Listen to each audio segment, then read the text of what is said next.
A paz do Senhor, amados irmãos. Antes de mais nada, quero agradecer a Deus por este momento na vossa presença e por Ele estar connosco. Pai amado, obrigado por este momento na tua presença e na presença dos meus amados irmãos. Pai amado, agora te peço que continues connosco e que sejas connosco e que nos ajudes a fazer a tua vontade e não a nossa. Pai, também te peço que ouçam a tua voz em vez da minha e que sejas tu a fazer que tu sejas cada vez maior e eu cada vez mais pequeno. Pai, agora peço que sejas que ressuscites a tua igreja, Pai, para fazermos o que é bom aos teus olhos e fazer a tua vontade. É o que eu te peço e agradeço em teu nome, Jesus, que vives e reinas para sempre. Amém e amém. Antes de mais, amados, quero pedir duas coisas. Em nome de Jesus, o que eu tiver a dizer que não estiver de acordo com a palavra, digam, ou com a mensagem, digam. Também sou homem para que erre. Depois quero dizer também que a pastora Tânia Nascimento está no Acre a congregar com pessoas que não têm roupas, alimentos,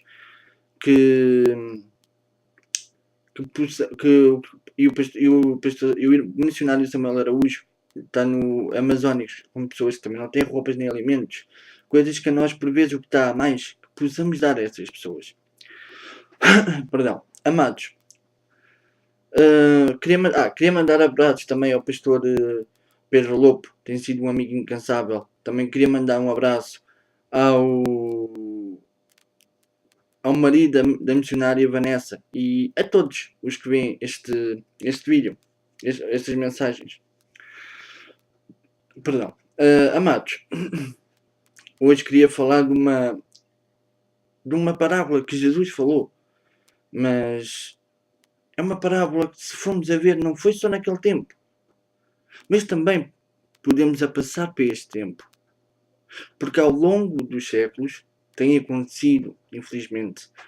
E hoje então, se formos a ver, com a liberdade, falando não espiritualmente, mas falando humanamente, carnalmente, falando nos tempos de hoje, ainda mais tem havido isso. Vamos falar o que eu queria, a parábola de Jesus que eu queria ler era em Mateus 21, de 33, versículo 33 a 46, que já devem ter conhecido. A parábola dos lavradores maus. Ouvi outra parábola.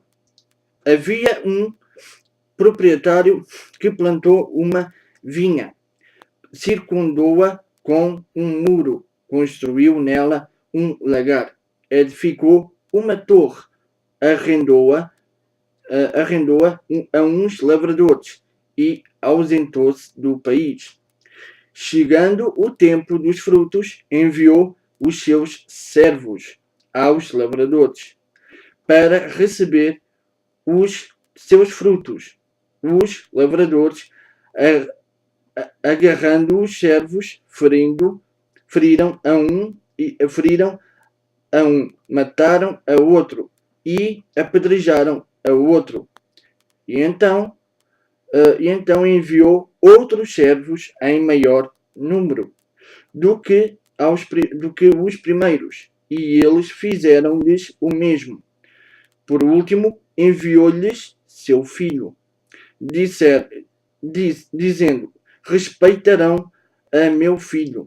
Mas os lavradores, vendo o filho, disseram entre si: este é o herdeiro, vinde, matemo-lo e apoderemo-nos da sua herança. Assim agarraram-no, arrastaram-no para fora da vinha e o mataram. Portanto, quando vier o dono da vinha, que fará aqueles lavradores? Responderam-lhe: destruirá de maneira horrível a esses e arrendará a vinha a outros, que no devido tempo lhe enviem os frutos. Disse-lhes Jesus: nunca lestes nas Escrituras: a pedra que os edificadores rejeitaram, essa se tornou pedra angular. O Senhor fez isto e é maravilhoso aos nossos olhos. Portanto, eu vos digo, que o reino de Deus vos será tirado e será entregue a um povo que produza os seus frutos. Aquele que cair sobre esta pedra se despedaçará, despedaçará, mas aquele sobre quem ela cair será reduzido a pó. Os principais sacerdotes e os fariseus, ouvindo estas parábolas, entenderam que ele falava a seu respeito. Procuraram prendê-lo, mas tiveram medo da multidão, porque o povo o considerava um profeta. Amados, agora esta parábola, passemos-la para hoje.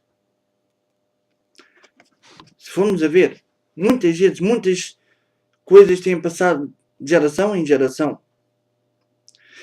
Paulo também mostrou e disse, quando disse que ia para Jerusalém, e sem saber o que lá ia acontecer, mesmo sabendo que e ele disse que o Espírito Santo o advertia dos perigos que ia acontecer, mas ele ia para lá, que não dava valor algum à sua vida, e disse para vigiar e orarem, mas para vigiarem sobretudo, porque quando ele saísse dali, iam-se levantar lobos ferozes no meio deles e arrastar para eles discípulos. Jesus, antes disso, tinha dito que no final dos tempos ia-se levantar falsos profetas, falsos mestres. A parábola dos lavradores, se formos a ver, pode-se trazer para agora. Pode-se assemelhar agora.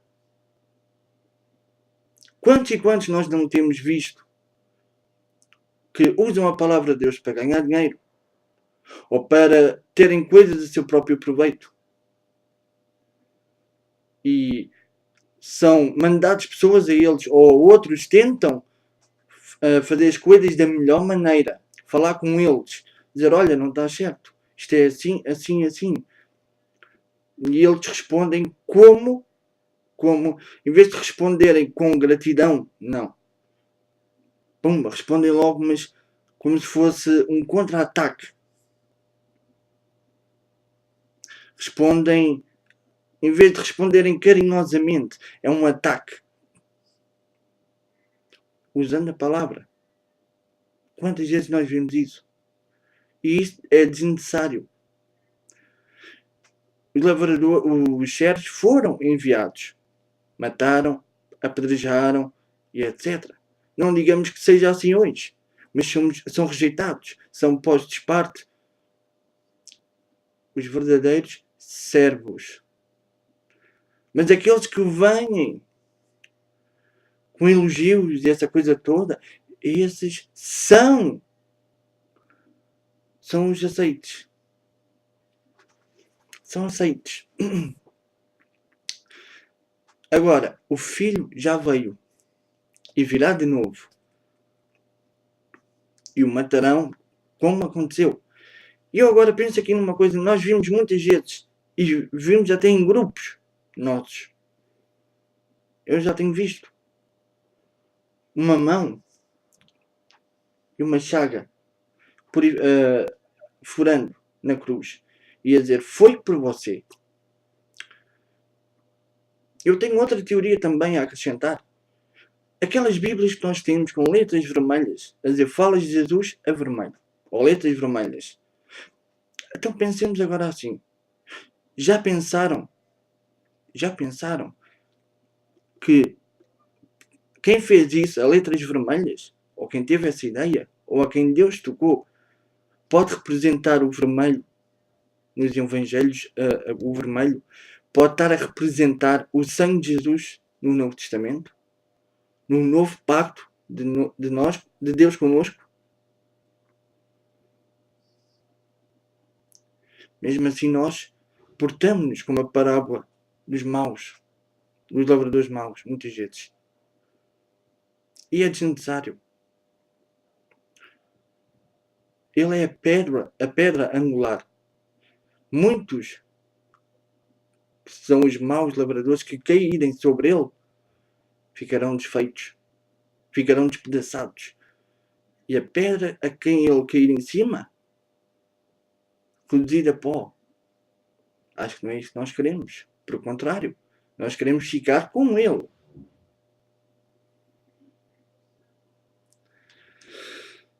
Eu acho que é pelo menos para mim é uma preocupação ver um corpo,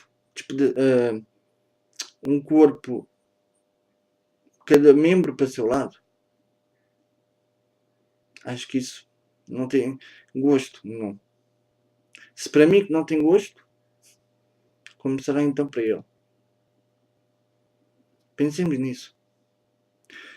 Muitos até podem pensar, pô, só falas. Então pensem, como seriam os profetas? Como é que nós então pensávamos dos profetas? Ou do próprio Jesus, quando falava, dava os sermões. Como é que nós então pensávamos? Ou o que é que nós diríamos deles?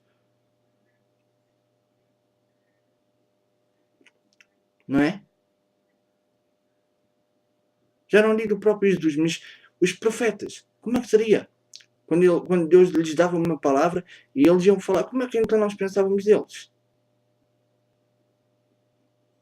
Se eu pelo menos sou assim, quando eu falo e tento perceber ou resolver uma coisa, é porque quero estar bem com alguém, ou com um irmão. Agora, há quem até guarde, ou isto ou aquilo, e depois até faça com que, opa, olha, desaparece.